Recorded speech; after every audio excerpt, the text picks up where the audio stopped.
At this time, I'd like to turn the mic over to Ariel.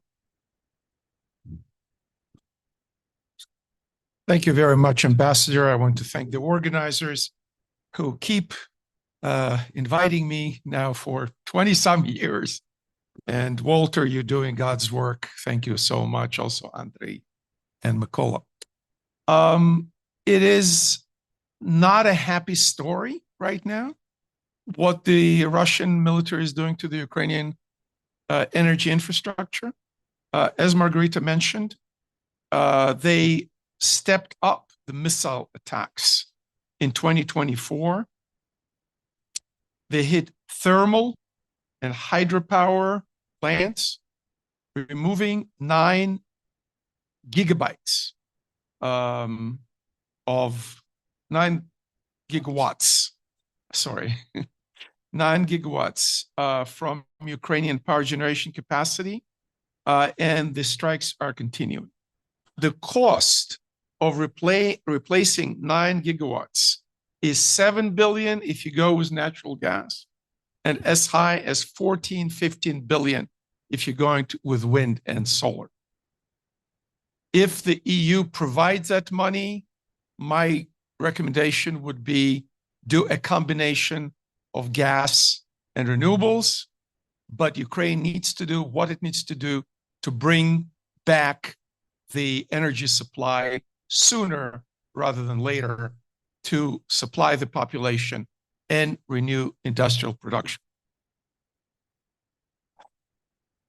The total damage to the Ukrainian energy sector, ladies and gentlemen, is $68 billion. And I know where the money to rebuild it is. That's a frozen Russian money in the West.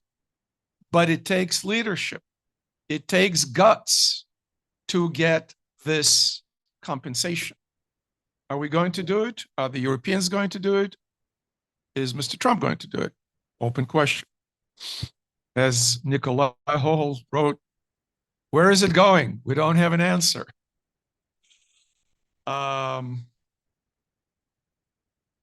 The gas imports so far are balancing the energy balance. It depends how empty the gas storage reserves are and what kind of winter we're going to have. I'll talk a little bit later about it, but in the meantime, Ukraine is not sitting on its hands. It's hitting back. It's hitting back the Russian refinery capacity, some pipeline hubs. And the question I asked myself when I was researching that is, what are the results of that?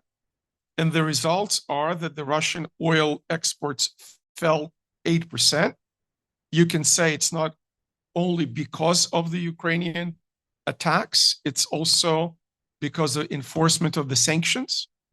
It's also because people don't want to get entangled with Russian companies. It's also because there's still plenty of oil before Iran shuts down the Strait of Hormuz as they threaten. But if they do, they're going to be shooting themselves in both feet because A, they'll be losing the greatest customer, China, and B, they'll be losing the revenue. So not yet, not yet. And both LNG from Qatar, LNG from the United States, and other sources of gas are available for European and other markets. So Ukraine figured out that striking deep into Russian territory, disrupting the logistics is the way to go. I'm very sorry.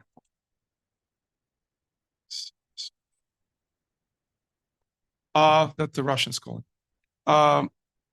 So the strategic attacks are not yet the principal factor affecting Russian energy profits, but they remain a worthwhile endeavor, imposing tangible costs on the Kremlin's primary driver.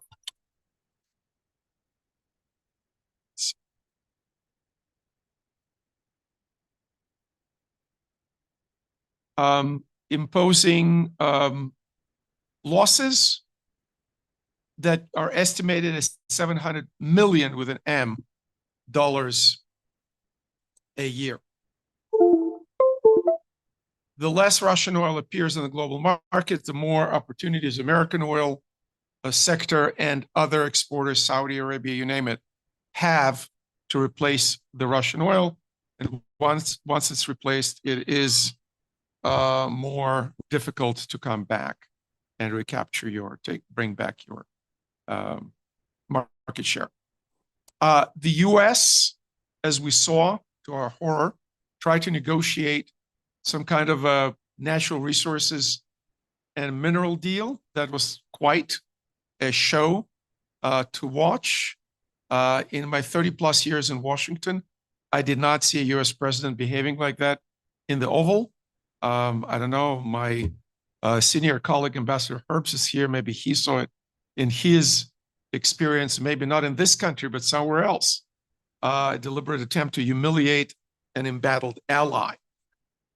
Having said that, that deal was signed, and we still don't understand what the implications are going to be. Because the way it's structured, there's no way to predict. Is anybody going to be making money? Where the money is going to be coming from, et cetera, et cetera. But my Ukrainian contacts are telling me that there was one aspect of this deal that was not thought through well, and that is expropriating assets from private companies and putting it in that pot of assets that Ukraine claims are state-owned assets. And if it's disputed in European and other jurisdictions in litigation or arbitration, the administration in Kyiv may have an egg on its face, shall we say. European support is as good as it gets. Naftahaz is receiving 36.4 million euro loan from EBRD to modernize its drilling equipment. Critical step given Russia attack has cut production by 40%. In February, EU offered an energy security integration package with primary goal of interconnecting Ukraine grid with Europe by 2027. I already mentioned the question mark about the winter. The veteran gas expert, Sergei Mokohon, former CEO of Gas Transmission Systems, says that Ukraine would need to import 6.3 BCM, that's billion cubic meters, of gas, whereas Naftahaz saying Ukraine will need to import 4.6 BCM. Russia still is exporting quite a lot of gas via Turk Stream to their friend, Mr. Erdogan in Turkey, and then further to Europe. So to make a long story short, considering that the country is in a war with a superior adversary, the Ukrainian energy sector is doing okay. The challenges are going to be both how to continue in wartime and then the reconstruction in the peacetime. And my suggestion, based on many, many years following the Ukraine energy industry and especially oil and gas, do not hesitate to privatize. Do not hesitate to rely on the private sector in prospecting, exploration, and production. I think that's pretty much what I have to say. I'll be happy to answer questions. And again, many, many thanks for the work. I just simply, very quickly, because one of the questions was on one of the issues suggested was storage. Has anybody done any sort of planning on either the Ukrainian side or the Russian side in terms of the vast capabilities for storage on a lot of things, and especially on gas in Ukraine? We've talked about the transport side, but the storage side, I've heard numbers that are pretty astounding. I mean, and so I'd like to just that as the last question. So that. Margarita and I will try and work a tandem here. Ukraine has about 1 trillion cubic feet of storage. I can't convert that quickly into 36 billion cubic billion meters, but cubic meters. it's 26 billion? 36. it's the just for the sake of comparison, the United States has a 4 trillion cubic feet of storage. So it's 1/4 of the storage. Ukraine has 1/4 of the storage. That proved to be very useful in 2023 when there was a huge buffer of natural gas stored in Ukraine on behalf of Europe. However, attacks and pricing differentials became very unfavorable in 2024 and also in this year. This winter was particularly severe in Europe and in Ukraine. So you've seen a huge depletion in supplies going into the summer of 2025. But the capacity is there. It was utilized greatly in 2023, not so much in last year. Please. Yeah, Ukraine has the largest natural gas storage facilities in Europe, 36 billion cubic meters. There is an effort now done by Greece, Bulgaria, Romania, and Ukraine. They signed an agreement to use that storage, and they offer a price as a result that is 20% lower. So what happens is they're using the Trans-Balkan pipeline, which is redundant now. I mean, all pipelines that Russia was using in Ukraine are redundant now, but this one was redundant even earlier. And they are pushing gas up north to Ukraine, storing it there because Bulgaria has very modest facility, only 500 million. And there is no place to store more gas to export to Europe when it's needed. And so that's going to reduce the price, but it's also going to bring money. It's going to bring transit fees. It's a very good agreement. I wanted to add something about the sanctions and the shadow fleet.